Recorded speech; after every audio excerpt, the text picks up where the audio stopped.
In today's video, I'm going to teach you how to share a Squarespace website. If you want other people to view your site before it's fully public, Squarespace gives you a simple way to do that using password protection. This is especially useful if you're sharing a draft site with a client, team member, or anyone who needs access without making the website completely open to everyone online. To begin, go to your Squarespace dashboard and look to the bottom left corner of the screen. You'll see the settings icon there. Click that to open your site settings area. This section is where you manage important website options, including visibility and access controls. Once you're in settings, find and click Site Availability. This is the area that controls who can access your website and under what conditions. If your site isn't ready to be fully public yet, this is the setting you'll use to make sharing safer and more controlled.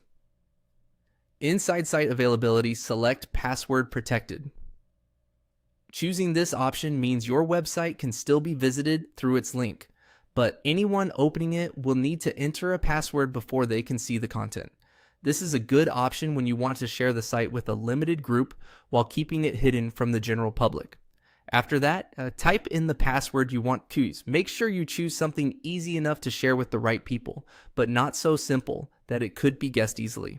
Also, remember that anyone with both the website link and the password will be able to access the site, so send that information carefully. When the password is entered, click Save. This step is important because it applies the password protection to your website. If you leave the page without saving, your changes may not take effect, so it's always a good idea to confirm that the save was successful before moving on. Finally, go back and copy the website link from the top of the page. This is the link you'll send to the people you want to share the site with. When they open it, they'll be prompted to enter the password you just created. And that's it. Your Squarespace website is now ready to be shared in a more private and controlled way. Just send the link along with the password to your intended viewers, and they'll be able to access the site without it being fully public.